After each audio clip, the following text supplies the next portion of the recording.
Texas is providing charter buses to send these illegal immigrants who have been dropped off by the Biden administration to Washington, D.C.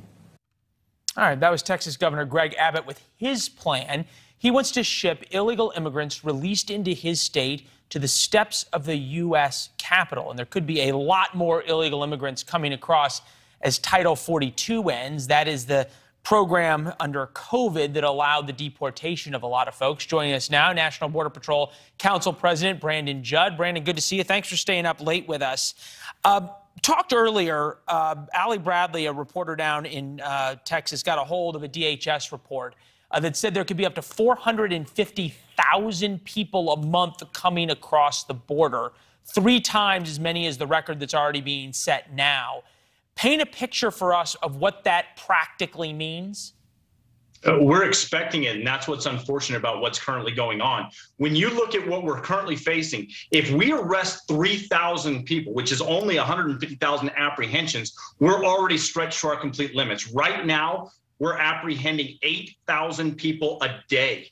That means we're pulling all of our resources out of the field and we're putting them in administrative duties. If we go up to 400,000 people, now DHS is going to have to send more personnel from other agencies that have an important job to help us process these people. But what makes this so bad is the reason why this is happening. We are releasing all of these people into the United States. We are ultimately rewarding them for violating our laws. And because we're rewarding them, that's why so many people are coming right now. We have got to stop the catch and release. We have to apply a consequence for violating our laws. And if we don't do that, these people are going to continue to come, and we're going to leave large stretches of our border wide open to allow the criminal cartels to continue to flood our streets with drugs. Forgive me, I feel like every time, though, that we talk, and I'm always grateful for the time, that we're stretched as thin as we can be, and then there's more people who come, and we're stretched even thinner and thinner and thinner.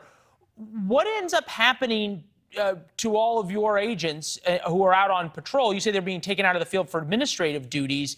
Are we to believe that the border's effectively uncovered?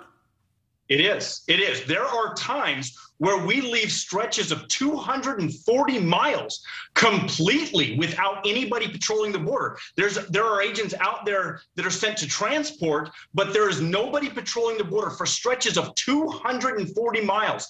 If what we expect to happens where 450,000 people cross our borders illegally every day, we're going to leave stretches. I just want to be clear on the numbers. It's 450,000 a month. Is the top line? Is the top line estimate? You're still talking well over 10,000 people a day, 15,000 people a day. In fact, the one issue that I've always been fascinated by, because all the people who are apprehended, this encountered number, at some point they're run through criminal background checks. Obviously, that doesn't check them from their home countries, but checks if they're coming back into the United States with known criminal records. But then you've got this idea of known gotaways. 300,000 people since October 1st who Border Patrol either chased and they got away, saw on sensors and could never capture, saw from the air and were never able to apprehend. That's 300,000 people. That's the population of Pittsburgh, Pennsylvania, that's been released, that's now in the United States. Nobody has any idea who they are or what they're doing. What happens to that number as more Border Patrol agents go to, as you call it, administrative duties, processing duties? And more importantly, at what point does everybody become a known gotaway that wants to be? You can't catch anybody.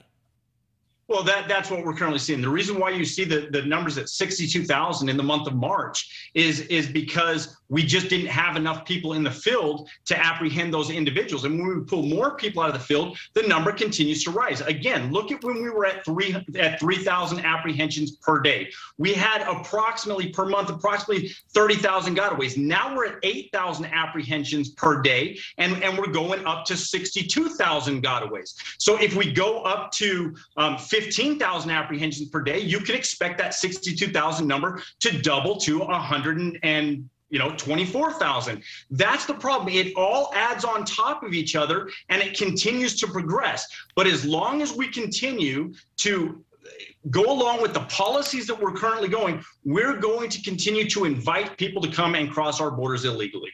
Brandon, Brandon, the solution is complicated, and I know there's a lot of layers to it, and I can hear the frustration in your voice. What needs to happen now, tomorrow, to address this and make a small dent in what has become a heartbreaking and major problem?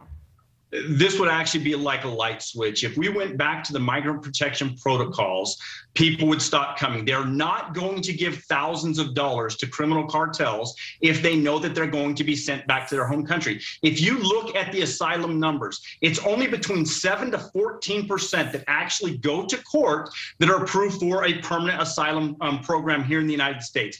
That means that most people know that they're not going to be approved for asylum, but they're going to be released into the United States, and they just don't show up to their court dates. If we actually sent people back to Mexico pending their deportation or asylum proceeding, they would stop coming, and we would be able to actually secure the border and go after the criminality. We would be able to go after the cartel's profits and the drugs that are flooding our streets. But right now, we just can't do that. All right, Brandon, we always appreciate you making time for us. Brandon Judd, National Border Patrol Counsel. Obviously, your agents are frustrated, and you express it well. Thank you. It's interesting what he brought up, which is we know what works in terms of stopping the flow of illegal immigration into the United States. It's not necessarily building a wall, but it's these migrant protection protocols that actually send people back. And it has a lot of people in Washington asking, is this a success of Biden administration policy or a failure? How does the White House actually view it? Just in the past couple of minutes, Ted Cruz put out a tweet. He said, in addition to D.C., let's send migrants to Martha's Vineyard, Nantucket, Palo Alto, Greenwich, Connecticut, Scarsdale, New York, Newport, Rhode Island, and Rehoboth Beach, Delaware. Well, I mean, as long as I've been alive, this has been a political issue, but everybody's, it's a hot potato, whether you're Republican or Democrat and you're in the White House. Immigration is a problem that has not been solved in any administration. I guess the question I have is the impact it's having at the border. And you were there, and you looked at the humanitarian crisis that it's creating and the lives being impacted, not just those crossing the border, but of Americans living in Texas and in New Mexico. Right. And it is so many of them of resources. And so many of the people now are being bused to New York, to New Jersey, to Illinois. Every state is becoming a border state because people are given bus and plane tickets to wherever they want. Not just a border problem. Not just a border problem. And it's why it's such an important story to cover and to visualize. But you've made a great point that this has been a problem forever politically.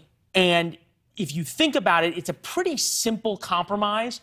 Absolute border security, building a wall and truly securing the southern border in return for some path to citizenship for the 11 million people who are here. A little bit like the Israeli-Palestinian deal. We all know where the deal is, but the politicians on both sides have a much higher vested interest in fighting about it and not compromising than actually making things work. Right, and pointing fingers, it doesn't make it any easier, and it's not going to solve the problem, and we're going to be talking about it again tomorrow.